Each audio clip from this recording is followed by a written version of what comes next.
नमस्कार, आप देख रहे हैं चुनाव आज तक और मैं हूं पीयूष मिश्रा।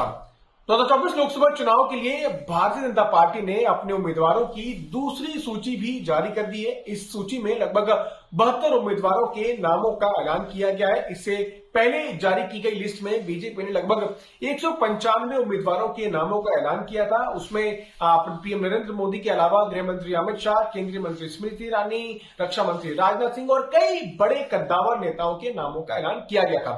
अपनी दूसरी सूची में बीजेपी ने लगभग 72 कैंडिडेट्स के नामों का ऐलान किया है, जिसमें कई चौंकाने वाले चेहरे हैं। हरियाणा के करनाल से पूर्व मुख्यमंत्री मनोहर लाल खट्टर चुनाव लड़ेंगे। साथ ही साथ कर्नाटका से पूर्व मुख्यमंत्री बसवराज बोम्मई चुनाव लड़ेंगे। कर्नाटक के हावेरी सीट से उनको प्रत्याशी बनाया गया है। उत्तराखंड की अगर बात करें तो वहां पर अनिल बलूनी जो मीडिया प्रभारी हैं बीजेपी के, वो चुनाव लड़ेंगे। उत्तराखंड के गढ़वाल से उनको प्रत्याशी बनाया गया है। साथ साथ बात करें पीयूष गोयल की, तो वो बड़े नेता हैं, केंद्रीय मंत्री हैं, वो महाराष्ट्र की मुंबई नॉर्थ सीट से चुनाव लड़ेंगे। तो ये कुछ बड़े नाम हैं जिनका ऐलान बीजेपी ने अपनी दूसरी सूची में जारी किया है। अगर बात करें तो अब तक 195 की पहली लिस्ट में और दूसरी लिस्ट में 72, बीजेपी ने 267 उम्मीदवारों के नामों का ऐलान कर दिया है और अब रणभेरी जो है वो अब बढ़ चुकी है। कुछ ही दिनों में हम देख सकते हैं कि चुनावों की तारीखों का ऐलान भी इलेक्शन कमीशन ऑफ इंडिया के द्वारा कर दिया जाएगा। अगर इस दूसरी सूची की बात करें तो इसमें कुछ बड़े नाम है। अगर हम प्रदेशों की बात करें तो शुरुआत करते हैं हिमाचल प्रदेश से। हिमाचल प्रदेश में बीजेपी ने 2 सीटों पर अपने प्रत्याशी उतार दिए हैं। अनुराग ठाकुर हमीरपुर से चुनाव लड़ेंगे। बाकी जो है मौजूदा सांसद वहां पे थे दूसरी सीट पर, उनको वहां पर दोबारा से उतारा गया है। उत्तराखंड की बात करें तो 5 की 5 सीटों में से सभी सीटों पर प्रत्याशी उतार दिए गए हैं। नया नाम वहां पर अनिल बलूनी है जो उत्तराखंड के गढ़वाल से चुनाव लड़ेंगे। दिल्ली की अगर बात करें तो 7 की 7 सीट पर उम्मीदवारों का ऐलान कर दिया गया है। 7 सीट में से 6 नए चेहरे हैं और कल जो उम्मीदवारों का ऐलान किया गया उसमें बड़ा नाम था हर्ष मल्होत्रा, जो दिल्ली बीजेपी के बड़े नेता रहे हैं, प्रभारी रहे हैं और जो एमसीडी चुनाव हुए हाल ही में दिल्ली में, उसकी कमान भी उनके हाथों में थी।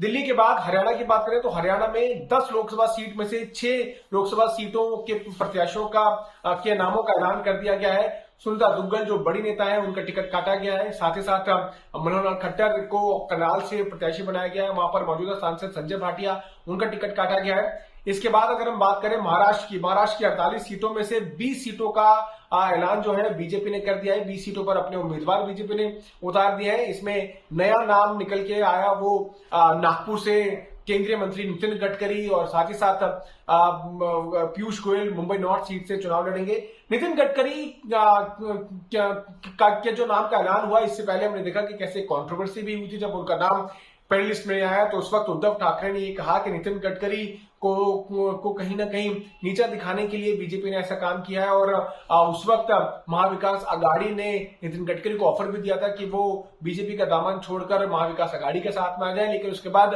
नितिन गडकरी ने उसका जवाब देते हुए कहा कि ये कुछ नहीं बल्कि एक हास्यास्पद बयान जो है वो महाविकास आघाड़ी के नेताओं का है। महाराष्ट्र के बाद अगर हम बात करें और राज्यों की तो गुजरात में 26 सीटों में से 22 सीटों का ऐलान कर दिया गया है, जिसमें कई केंद्रीय मंत्रियों को जगह दी गई है। अपनी दूसरी सूची में कई नामों का ऐलान किया गया बीजेपी के द्वारा। पहली सूची में जो कुछ केंद्रीय मंत्री और साथ साथ राज्यसभा के सांसद हैं, उनको बीजेपी ने प्रत्याशी बनाया, जिसमें मनसुख मंडाविया, पुरुषोत्तम रूपाला, गृह मंत्री अमित शाह, ये सब लोग हैं जो पहली सूची में जिनके नामों का ऐलान कर दिया गया था। गुजरात के बाद अगर हम तेलंगाना की बात करें तो तेलंगाना में बीजेपी ने अपनी दूसरी सूची में 6 उम्मीदवारों के नामों का ऐलान किया और इन 6 उम्मीदवारों में से 4 वो हैं जो हाल ही में बीआरएस छोड़कर आए थे और अब उनको टिकट बीजेपी ने दिया है। तो इस तरह जो है रणनीति बीजेपी बना रही है कि जो उम्मीदवार दूसरी विपक्षी पार्टियों में नाखुश है और वो बीजेपी का दामन बीजेपी के साथ जुड़ना चाहते हैं तो वो आकर जुड़ जाए। और हमने देखा कि हाल ही में जिन नेताओं ने कांग्रेस छोड़ी हो या बीआरएस छोड़ी हो या दूसरे दल छोड़े हो, उनको बीजेपी ने कहीं ना कहीं ना सिर्फ टिकट दिए बल्कि कई नेताओं को राज्यसभा का उम्मीदवार भी बनाया, जिसमें अशोक चौहान आते हैं, विलियम देवरा आते हैं, आरपीएन सिंह जो उत्तर प्रदेश से पहले बड़े नेता रहे कांग्रेस पार्टी के, उनको बीजेपी ने हाल ही में राज्यसभा उम्मीदवार बनाया। तो बीजेपी लगातार अपनी रणनीति पे काम कर रही है और अब तक जो है बीजेपी 267 उम्मीदवारों के नामों का ऐलान कर चुकी है, जिसमें 34 जो केंद्रीय मंत्री हैं उनके नामों का ऐलान पहली लिस्ट में किया गया था और दूसरी लिस्ट में भी कई जो सिटिंग मिनिस्टर्स हैं और जो एमपीज हैं उनके नामों का ऐलान भी बीजेपी ने कर दिया है।